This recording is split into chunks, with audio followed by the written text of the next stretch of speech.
L'aéroport Toulouse-Blagnac vous présente l'interview Objectif News de 18h.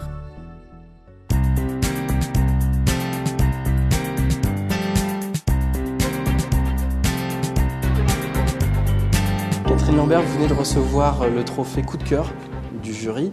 Vous travaillez au CNES à Toulouse. Vous êtes responsable d'un service qui s'appelle donc animation technique, préparation du futur. À chaud, quelle est votre réaction ? Heureuse, surprise, je dirais surprise, je ne m'y attendais pas, très heureuse. Et heureuse de voir que tout ce qu'on a pu accomplir depuis un certain nombre d'années commence à apparaître en région avec quelques résultats. Et je considère ce prix comme bien sûr un prix pour moi, mais aussi pour toutes les personnes qui ont pu travailler au niveau de ces actions collectives. D'accord. Parlons un peu du spatial, c'est une filière qui est stratégique en Midi-Pyrénées, 12 000 emplois rien que dans la région. Au CNES, quel regard portez-vous sur cette filière ? Et au sein de votre service qui est chargé de la préparation du futur, donc, justement, le futur du spatial, c'est quoi ?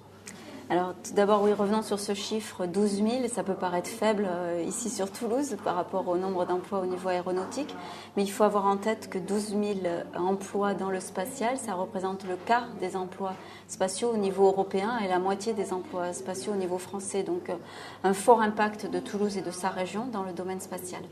Alors pour le CNES qui a pour mission de proposer la politique spatiale au gouvernement et de la mettre en œuvre, il a été donc décidé il y a à peu près 10 ans, une dizaine d'années, d'être beaucoup plus présent et actif sur la région pour conforter et développer le spatial en région.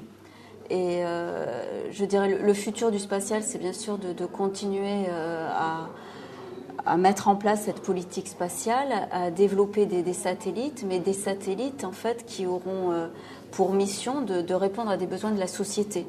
Et donc une volonté de favoriser le développement d'applications et de services à partir des données spatiales qui permettront de nous donner aussi des informations sur les satellites de demain, que doivent-ils être de façon à encore mieux répondre à la société. Construire les satellites, ça ne suffit plus maintenant, il faut aussi penser à tout ce qui vient derrière, tout l'aval de la filière. C'est ça, c'est-à-dire qu'on ne peut pas construire un satellite, c'est déjà bien, c'est important, mais il faut savoir quelle sera la mission de ce satellite et quel sera son impact sur la société de demain en termes de services.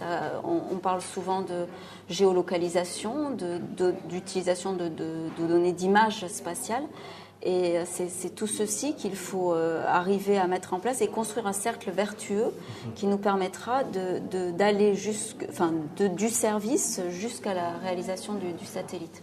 Catherine Lambert, merci. Merci à vous. Et félicitations pour ce trophée coup de cœur du jury. Merci surtout à vous et au jury. Merci beaucoup.